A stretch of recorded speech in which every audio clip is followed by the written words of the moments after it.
Hello friends, this is DPR. Welcome to life of DPR channel. ఈరోజు మనము ఒక విషయం గురించి మాట్లాడుకుందాం. ఈ విషయం డబ్బుకు సంబంధించి. ఒక మనిషి ఎక్కడికన్నా వెళ్ళి ఓ 2 రోజులు ప్రశాంతంగా గడిపేద్దాము, ఒక నచ్చిన ప్రదేశం వెళ్ళి చూసొద్దాము, లేదా తీర్థయాత్రలకు వెళ్ళొద్దాము అని అనుకుంటే ఆ వ్యక్తి అసలు వెళ్ళలేని పరిస్థితి. 2 రోజులు ఫోన్ ఆఫ్ చేసుకొని ప్రశాంతంగా ఉన్నాము అక్కడ అంటే ఉండలేని పరిస్థితి. ఎందుకు అని అంటే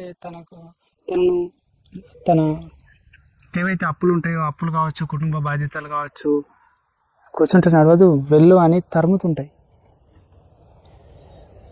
మనిషి తన ప్రశాంతతను ఎప్పుడో తను తెలిసి తెలియక చేసిన ఆర్థికపరమైన మిస్టేక్స్ వలన కొన్నిసార్లు దురదృష్టవశాత్తు అప్పులలో చిక్కుకుపోతే ఎప్పుడో తన ప్రశాంతతను ఈ ఆర్థికపరమైన ఇబ్బందులకు తాకట్టు పెట్టేసిండు. మనిషి ప్రశాంతంగా అనేది ఉండడం లేదు. మరి ఎన్ని రోజులు మనం ఒక కాడ ప్రశాంతంగా ఉందామంటే ఉండనివ్వకుండా చేస్తున్న పరిస్థితులు, తరుముతున్న పరిస్థితులు, ఎన్ని రోజులు అవిట్లను అలాగే ఉంచుతాం? వీటికంటూ మనం అడ్డుకట్ట వేయకూడదా?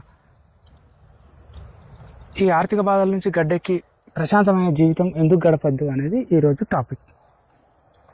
సరే, గడుపుదాము. గడపాలనంటే ఫస్ట్ మనలో మార్పు రావాలి. నేను ఒకటి చెప్తా, పరిస్థితులు మారిన తర్వాత మనిషి మారడం అంటూ ఉండదు. మనిషి మారిన తర్వాతనే పరిస్థితులు మారుతాయి. కాబట్టి మనలో మార్పు రావాలి. మనలో మనం మనకు, మన కుటుంబానికి ఆర్థిక స్వాతంత్రము సాధించే క్రమంలో మనం ఒక యుద్ధమే చేయాలి. అంతే కదా, మనకు ఆర్థిక స్వాతంత్రం రావాలంటే మనం యుద్ధం చేసి దాని నుంచి గడ్డకెక్కితే మనం హ్యాపీగా ఉంటాం, మన కుటుంబం హ్యాపీగా ఉంటుంది. కాబట్టి యుద్ధం చేసే ముందు మనిషి మెంటల్గా, ఫిజికల్గా స్ట్రాంగ్ ఉండాలి. ఒక కాడికి వెళ్తున్నామంటే సిద్ధం కావాలి. మానసిక సంసిద్ధత అవసరం. అంటే మనలో కొన్ని మార్పులు అనేటివి అవసరం. సరే, ఓకే, మార్పుకు సిద్ధపడ్డ తర్వాత మనకు సపోర్ట్ ఎవరు కావాలి? ఫ్యామిలీ కావాలి. కాబట్టి ఫ్యామిలీ అంటే వెనకడికి ఒక సామెత ఉంటుంది, ఏమంటారు, ఇంట్లో గెలిచి రచ్చగెలువు అని. కాబట్టి మనము, మన కుటుంబ సభ్యులు అందరూ ఒక దగ్గర మంచిగా కూర్చొని మన కుటుంబ ఆర్థిక పరిస్థితి ఏ విధంగా ఉంది, మనకున్నటువంటి అప్పులు ఏమున్నవి, లేదనుకుంటే మనకున్నటువంటి లక్ష్యం ఏముంది, దానికి ఎంత డబ్బు మనం సేవ్ చేయాలి, మనకు వచ్చే ఆదాయం ఎంత, మనకు ఒక సంవత్సర కాలంలో అత్యవసరాలకు, నిత్యావసరాలకు, చిన్న చిన్న విందు వినోదాలకు, పండుగలకు ఎంత ఖర్చు అవుతున్నవి, మనకు ఏమన్నా సేవింగ్ మిగులుతుందా లేదా, ఈ సేవింగ్ తోటి మనం అప్పు కట్టచ్చా, లేదా మనం అనుకున్న లక్ష్యం, మనం ఏదైనా ఇల్లు ఇంకేదన్నా కొనాలనుకుంటే అది కొనగలుగుతామా, లేకపోతే ఇంట్లో ఒక ఆడపిల్ల పెళ్ళి చేయాలి అన్నప్పుడు ఆ పెళ్ళికి ఇవి సరిపోతాయా, వాటెవర్, విద్య కావచ్చు, ఏదన్నా కావచ్చు, పరిస్థితులు, కారణాలు ఏవైనా మనం అనుకున్నవి నెరవేరుతాయా లేదా. ఇలా కుటుంబంలో ఒక మంచి సఖ్యత తీసుకొచ్చి డిస్కస్ చేయాలి. ఇంట్లో సంపాదించే వాళ్ళు ఎంతమంది ఉన్నారు, ఎవరి శక్తి మేర ఏ పని చేయగలిగితే డబ్బు కూడబెట్టచ్చు మంచి మార్గంలో. సో ఇట్లా డిస్కస్ చేసుకుంటే కుటుంబ సభ్యులందరికీ వాట్ అనేది తెలుస్తుంది. ఎప్పుడు కానీ ఆర్థికపరమైన విషయాలలో భ్రమల్లో బతకడానికి వీల్లేదు. ప్రాక్టికల్, మనకు ఇంత అప్పు ఉంది అని అంటే పలానా సంవత్సరం వరకు దానికి మిత్తి ఇంత అవుతుంది, అసలు మిత్తి ఇంత అవుట్ స్టాండింగ్ ఉంటుంది. సో కాబట్టి మనకు వచ్చే జీతం తక్కువ, మనకున్న అప్పు ఎక్కువ ఉండి మనం అవే తీరుతాయి అంటే ఎట్లా తీరుతాయి? భ్రమలల్లో బతకద్దు, ప్రాక్టికల్గా రావాలి, ప్రాక్టికల్గా బతకాలి. కుటుంబంతో చర్చించుకున్నాము. సో మనకి ఇంత ఇది ఉంది, మనం ఇంతమంది పని చేస్తాము, గిట్లా వస్తాయి, గింత ఖర్చు పోతాయి, గింత మిగులుతాయి, గిట్లా కట్టుకోవచ్చు అని ఒక ప్రణాళిక అనేది వేసుకోవడం వల్ల మీకు ఎన్ని సంవత్సరాలలో తీరుతుంది, తొందరగా తీరుతుందా, లేట్గా అవుతుందా, లేకపోతే మనం అనుకున్న లక్ష్యం తొందరగా మనం అచీవ్ చేయొచ్చా, ఎన్ని సంవత్సరాలు పడుతుంది అనేది ఒక క్లారిటీ వచ్చినప్పుడు మనలో అందరి కుటుంబ సభ్యులలో డబ్బుకిచ్చే రెస్పెక్ట్ పెరుగుతుంది. డబ్బును పొదుపు చేయాలనే ఆలోచన వస్తుంది, వృధా ఖర్చులు తగ్గించాలి అనే ఆలోచన వస్తుంది. కొన్ని సందర్భాలలో కొన్ని కార్యక్రమాలను మనము పోస్ట్పోన్ చేసుకుంటాం. ఎందుకు పోస్ట్పోన్ కాదు, లేదంటే చిన్నగా చేసుకుంటాం. మన పరిస్థితి బాగాలేనప్పుడు మనం పెద్దగా చేయాల్సిన అవసరం లేదు, చిన్నగా చేసుకుందాం అని అవగాహనమై అట్లా చేసుకోవడం వల్ల డబ్బు అనేది సేవ్ అవుతుంది. ఇది మెయిన్. ఇంట్లో ఫ్యామిలీ అంతా ఓకే ఒప్పుకున్నారు. నెక్స్ట్ ఏంటంటే ఒక సంవత్సర కాలంలో మన జీవిత ప్రయాణంలో మనం వేటికి వృధా డబ్బు ఎక్కడ వృధా పోతుందో దాన్ని పాయింట్అవుట్ చేసి ఎక్కడైతే వృధాగా డబ్బు పోతుందో వాటిని అరికట్ట వేయాలి, వాటికి ఆనకట్టలు కట్టాలి. అట్లా చేసినప్పుడు ఏమవుతుంది అంటే కుటుంబ సభ్యులందరి ఏమన్నా చిన్న చిన్న వృధా అలవాట్లు ఏమైనా ఉంటే, వృధా ఖర్చులు చేసే అలవాట్లు ఉంటే మానేసుకోవాలి. వృధాగా ఎక్కడ డబ్బు పోతుందో గుర్తించి వాటికి మనం అడ్డుకట్ట వేసినట్లయితే కుటుంబ సభ్యులు అందరి వృధా ఖర్చులన్నీ కూడా తగ్గించినప్పుడు మనిషికి ఒక రోజులో 50 రూపాయలే, ఒక 5గురు అయితే 250 అవుతాయి. ఈ 50 రూపాయలు పోనీ అని అనుకున్నప్పుడు మనకి తక్కువనే అనిపిస్తుంది. కానీ ఇంట్లో అందరి కలిపి అందరి సేవింగ్ కనుక అయితే ఆ వృధాలు అనేటివి మిగులుతాయి. ఇది ఒకటి. తర్వాత నెక్స్ట్ ఏంటిది, మన ఆదాయ మార్గాలను పెంచుకునే మార్గం చూసుకోవాలి. మనం వర్క్ చేస్తున్నాము, మనకు చాలా టైం ఉంది అని అనుకుంటే ఆ టైంను మనం ఇంకొక పని వీలైతే, అంటే శక్తి మేర చేయమంటున్నా, శక్తికి మించి అవసరం లేదు, శక్తి వంచన లేకుండా చేయాలి. శక్తి వంచన లేకుండా కుటుంబ సభ్యులు అందరం కలిసి తలా ఒక పని చేసుకుంటే, ఆదాయ మార్గాలను పెంచుకుంటే మనం గెటాన్ అవుతాం.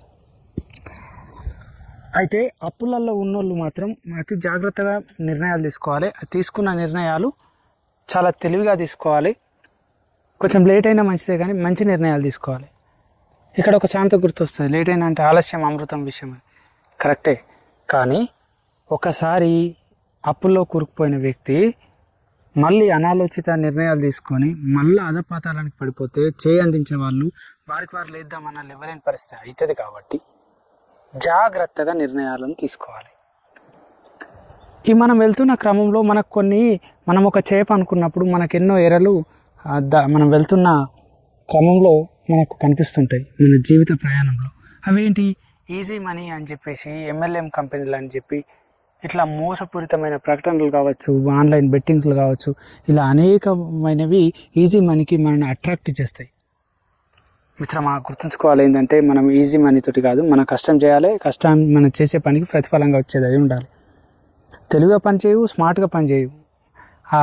మనం ఏదైనా ఒక ప్రోడక్ట్ తయారు చేసి వాటిని మనం పబ్లిక్ అందించి దానివల్ల వాళ్ళకు ఉపయోగపొందేటటువంటి ప్రోడక్ట్ తయారు చేసి అట్లా హ్యూజ్గా అమౌంట్ సంపాదించు, నేను కాదంటలే. అది ఈజీ వే అంటావా, స్మార్ట్ వే అంటావా, అట్లా. కానీ అంతేగాని ఈ 4 రోజులు ఉండిపోయే కంపెనీలలో దయచేసి పోయి మళ్ళా మీరు 10 మందికి దాన్ని చెప్పడం వల్ల ఆ 10 మంది దృష్టిలో మీరు పలచబడి మీరు ఆర్థికంగా నష్టపోయి మీ వల్ల 10 మంది ఆర్థికంగా నష్టపోయే పనులు మాత్రం చేయకండి.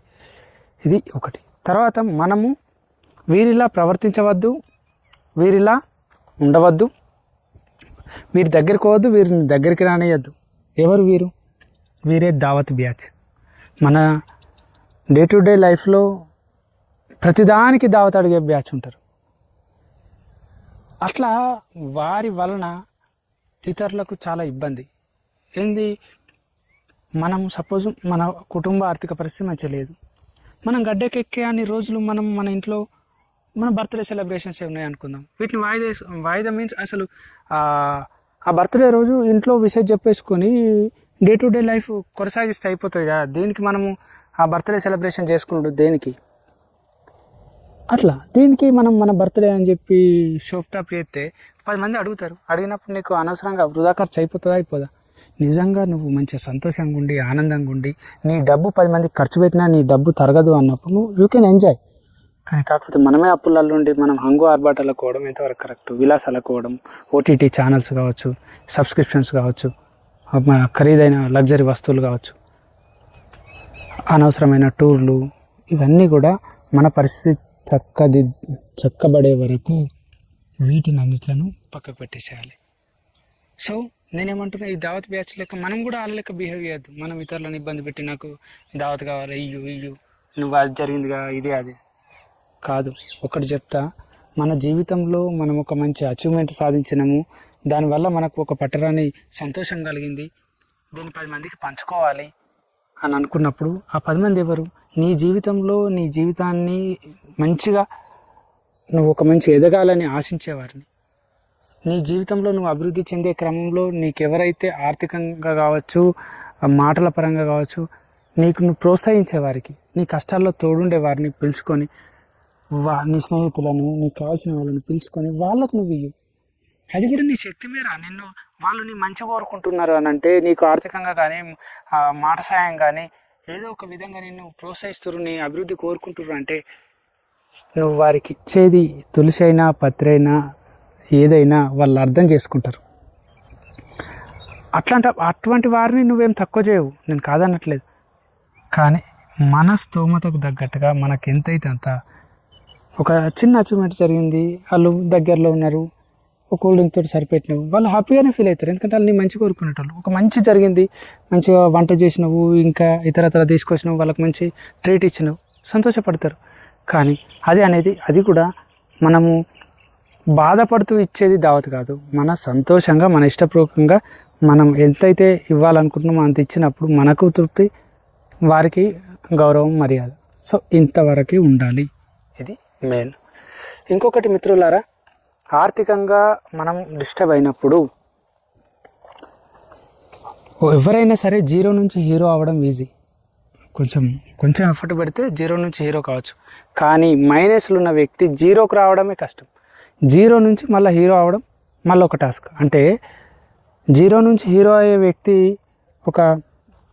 ఆయన ఎఫర్ట్ 30% అనుకుంటే, మైనస్ నుంచి హీరో కావడానికి ఆ వ్యక్తి కష్టపడే పర్సంటేజ్ 100% ఉండాలి. కాబట్టి మనం అప్పులు లేని స్థితిలో ఉంటే సంతోషం, చాలా సంతోషం. ఒకవేళ అప్పులలో కూరుకుపోతే మాత్రం అతి జాగ్రత్త వహించవలసిన అవసరం ఎంతైనా ఉంది. దాన్ని ఓవర్కమ్ చేసే క్రమంలో అంటే ఒక అప్పు అనే ఒక బాయి అని అనుకుంటే, బాయి ఎక్కే క్రమంలో ఈ స్టెప్ అనేది బయటపడితే ఏం కాదు, ఈ లాస్ట్ 2 మెట్లు ఉన్నాయి అనేటప్పుడు మళ్ళీ జారిపోయే ప్రమాదం ఉంది. అప్పులు తీరుతున్నాయి అన్న ఎగ్జైట్మెంట్లో మళ్ళీ తప్పులు చేసే అవకాశాలు ఉంటాయి. అప్పుడు జాగ్రత్త, పూర్తి బయటపడి మళ్ళీ ఈ అప్పుకు జీరో నుంచి మీ పొజిషన్ పైకి వెళ్ళేదాకా అతి జాగ్రత్తగా ఉండి, అక్కడికి వెళ్ళి నువ్వు కొంచెం స్వేచ్ఛగా నిర్ణయాలు కొంచెం తడబడినా నువ్వు కొంచెం డౌన్ కాగానే మళ్ళీ సుధరాయించుకుంటూ మళ్ళీ బౌన్స్ బ్యాక్ అవుతావు. అంతేగాని దయచేసి అప్పులలో ఉన్నవాళ్ళు ఇది జాగ్రత్త తీసుకోవడం చాలా ఉత్తమం. నెక్స్ట్ ఏంటంటే, ఈ అప్పును మనం ఒక చెట్టుతోటి పోల్చుకోవాలి. ఉదాహరణకు సేవింగ్ అయినా చెట్టుతోటి పోల్చుకోవచ్చు, అప్పులైనా చెట్టుతోటి పోల్చుకోవచ్చు. సరే, ఫస్ట్ ఒకసారి సేవింగ్ గురించి మనం మాట్లాడుకుందాం. సేవింగ్ ఏంటంటే, ఒక 2 వ్యక్తులు ఉన్నారు. ఆ 2 వ్యక్తులకు ఒక 2 చింత చెట్లు ఉన్నాయి, సంవత్సరం వయసు ఉన్నవి. అరే బాబు, ఈ చెట్లను మీరు మంచిగా కాపాడుకొని మంచిగా పెద్ద అయిన తర్వాత వీటి నుంచి మంచిగా మీకు చింత చిగురు వస్తుంది, చింతకాయలు వస్తాయి, దాంతో చింతపండు ఇట్లా మీకు మంచిగా ఉంటుంది, మీరు వాటిని అమ్ముకోవచ్చు, వాటి ద్వారా మీకు డబ్బు వస్తుంది అని చెప్తే, ఒక వ్యక్తి ఏమో ఆ సంవత్సర కాలంలోనే మంచిగా ఇట్లా చింత చిగురు వస్తుంది చెట్టుకు. అబ్బో, ఇప్పుడు తెంపితే ఈ చెట్టు ఎండిపోతుంది, నేను ఇప్పుడు దీన్ని కొన్ని సంవత్సరాలు ఇది ఇట్లనే ఉండని, చెట్టును మనం డిస్టర్బ్ చేయొద్దు, ఖరాబ్ చేయొద్దు, ఇది మంచిగా మహావృక్షం అయినాక నాకు ఇది నీడనిస్తుంది, అన్ని రకాల ఉపయోగపడుతుందని ఆ చెట్టును అతను కాపాడుకుంటాడు. మరొక వ్యక్తి ఆ చెట్టును ఏం చేస్తాడనంటే, అతను కావాల్సిన తినడానికి కొంత దూరం వెళ్తే అక్కడ సంపాదించుకొని రావచ్చు. అక్కడ దాకా ఏం పోతాంలే, ఒక పూట ఇక్కడనే తెంపుకుందామని చెప్పేసి ఒక పూట పోవడం, ఒక పూట తెంపుకోవడం, అట్లా కొంతకాలానికి ఆ మొత్తం చింత చిగురును చంపేసి చెట్టు మొత్తం అంతా కూడా తెంపేసరికి ఆ చెట్టు అనేది ఎండిపోతే కొన్ని సంవత్సరాల తర్వాత చూస్తే ఈయన చెట్టు మహావృక్షం అయి ఉంటుంది. అప్పుడు ఇతను ఎంత చింత చిగురు తెంపినా, ఒక పక్క ఎంత తెంపినా కూడా ఇంకో పక్క కొండనే ఉంటుంది. కొన్ని జాగాలు ఇతను తెంపలేకపోతాడు, అంటే అంత ఉంటుంది. ఆ తెంపలేని ఉన్నప్పుడు ఎక్కడెక్కడైతే ఉంటుందో అక్కడ అంత చింతకాయ వస్తుంది, చింతపండు వస్తుంది. ఇతనికి తరగని ఆస్తిలాగా ఈ చింత చెట్టు మారితే ఇతనికి మాత్రం చెట్టు ఎండిపోయి ఉంటుంది. చెట్టు ఎండిపోయి ఉండగా బయట అప్పు. సో కాబట్టి మన ఆదాయం తక్కువ ఉన్నప్పుడు ఏం చేయాలని అంటే, ఆ ఆదాయాన్ని వెంటనే ఖర్చు చేయకుండా సేవింగ్ చేసుకొని ఆ కొంత ఆదాయం ఇట్లా మహావృక్షంగా మలుచుకుంటే దాని నుంచి వచ్చే మనకు రిటర్న్స్ చాలా హైగా ఉంటాయి.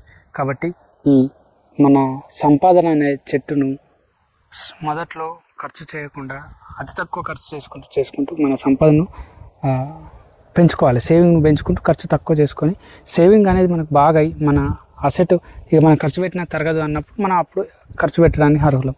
స్టార్టింగే తక్కువ జీతము తక్కువ సంపాదన ఉన్నప్పుడు కొంచెం పొదుపుగా మెదలడం ఉత్తమం. నెక్స్ట్ ఏంటి, మళ్ళీ దీన్ని అప్పుగా కన్వర్ట్ చేసుకుందాం. అదే చింత చెట్టు సేమ్. ఈ అప్పులు అనేటివి అతను ఏదైతే ఎప్పుడైతే చింత చిగురు తెంపినట్టుగా చేసిండో అట్లా మన అప్పులను వెంటనే కట్ చేయాలి. కట్ చేస్తే మా అప్పు అనే వృక్షాన్ని పెంచనీయకుండా ఎప్పటికప్పుడు కట్ చేయడం అంటే ఎప్పటికప్పుడు అప్పులు తీర్చుతూ ఉండడం. తీర్చుతూ ఉంటే ఆ చెట్టు ఎండిపోవడం అంటే అప్పులు పూర్తిగా తీరినట్టు. అట్లా మనం వెంటనే మన ఫస్ట్ ప్రియారిటీ మన అప్పులకు కనుక మనం కట్టుకున్నట్లయితే అప్పు అనేది అంతరించిపోతుంది. అదే అప్పును మన సేవింగ్ చెట్టు లెక్క అప్పు కట్టకుండా దాన్ని పెంచి మహావృక్షం అయింది అనుకోరి, అప్పుడు నువ్వు కొంత డబ్బు తీసుకొని వచ్చి అక్కడ కడతా అనంటే కేవలం ఒక మండ మాత్రమే కట్ అవుతుంది. నువ్వు అంత చెట్టును నువ్వు తీసేయాలంటే, అంత సంపద నువ్వు తీసుకొచ్చి కట్టాలంటే కట్టలేవు. ఒక చెట్టు ఒక అప్పులో ఒక మండ మనం తీసేస్తే మళ్ళీ కొన్ని రోజుల వరకు మళ్ళీ చిగురు వస్తుంది. చెట్టు ఎదుగుతూనే ఉంటుంది. అప్పు అనేదాన్ని ఒక చెట్టుతోటి పోల్చుకోవచ్చు. మిత్తి అనేదాన్ని ఒక బ్రాంచెస్ లెక్క మనం చూసుకుంటే ఒకసారి మిత్తి కట్ చేసినామా మళ్ళీ చిగురు వస్తూనే ఉంటుంది, మళ్ళీ ఇంకోది అది పెరుగుతూనే ఉంటుంది. కాబట్టి మిత్రమా, మనం అనేది అట్లా ఎప్పటికప్పుడు అప్పులు కట్టుకునే విధంగా తొందరగా తీర్చే విధంగా చూసుకోవాలి. దాన్ని పెంచి పెద్ద చేస్తే అది పోవడం కష్టం. మరి అప్పులు తీర్చే విధంగా అంటే ఇప్పుడు మనం ఏమనుకున్నాం, కుటుంబ సభ్యులు అందరూ అనుకోవాలి, వృధా ఖర్చులు తగ్గించుకోవాలి, సంపాదన మార్గాలు పెంచుకోవాలి, మంచిగా కుటుంబంలో అందరూ అండర్స్టాండింగ్ కావాలి, వినోదాలు, వృధా ఖర్చులు, వృధా ప్రయాణాలు అవి తగ్గించుకోవాలి. వాటితో కొంత సేవింగ్ అవుతుంది, అది కడతాం. అయినా కూడా తీరని పరిస్థితి కనుక ఉంటే మనం ఏదైతే అప్పులు ఉంటాయో ఏమన్నా బ్యాంక్ లోన్స్కి వెళ్ళి వడ్డీ తక్కువ మార్గం ఎంచుకొని ఆ డబ్బులను వాయిదా రూపంలో చెల్లించుకోవడం కానీ, లేదంటే అప్పు మనం ఎంత చేసినా తీరని పక్షంలో ఉన్నప్పుడు ఎంతో కొంత మనకు ఉన్నటువంటి ఆస్తుల్లో కొంత భాగాన్ని తీసేసి వారికి అప్పును తీసేసుకుంటే బెటర్. కొంతకాలం మనం ఏదైతే లక్ష్యం ఏర్పాటు చేసుకున్నామో ఆ లక్ష్యం అచీవ్ అయ్యేదాకా ఆర్థికపరమైన క్రమశిక్షణ ఒక్కరికే కాదు, కుటుంబ సభ్యులందరికీ ఉండాలి. కుటుంబంలో యజమాని తెలిసి తెలియక కొన్ని పొరపాట్ల వల్ల అప్పులు చేస్తే ఆ యజమాని ఊకే దెప్పి పొడవడం ఇట్లాంటివి చేయకుండా, సరే అయిందేదో అయింది, మేము కుటుంబం అంతా నీకు వెన్నుదన్నుగా ఉంటాము అనే ఒక భరోసా కనుక ఆ కుటుంబ యజమానికి ఇచ్చినట్లయితే ఆ యజమాని మళ్ళీ అరే నా కుటుంబం నా కోసం ఆలోచిస్తుంది, నా కోసం సపోర్ట్ చేస్తుంది, సరే నేను కూడా నా కుటుంబానికి నేను ఏదో ఒకటి చేయాలని చెప్పి ఆ కుటుంబ యజమాని కూడా మళ్ళీ పని చేయడం ప్రారంభిస్తారు. మనం అప్పులలో ఉన్నప్పుడు బాధపడితే అప్పులు తీరవు, మన ఆరోగ్యం ఖరాబ్ చేసుకుంటే అప్పులు తీరవు. కుటుంబం అంతా సమిష్టిగా ఉండి సమిష్టితోటి మనోధైర్యం, శారీరక బలం మంచిగా అందిపుచ్చుకొని పుణికిపుచ్చుకొని యుద్ధంలో దిగి మనకు మన కుటుంబానికి ఆర్థిక స్వాతంత్రం వచ్చే వరకు పోరాటం అనేది ఆపద్దు. ఇలా చేస్తే తప్పకుండా అందరూ కూడా మీ యొక్క ఆర్థిక పరిస్థితుల నుంచి బయటపడి ప్రశాంతమైన జీవితం గడపాలని కోరుకుంటూ థ్యాంక్స్.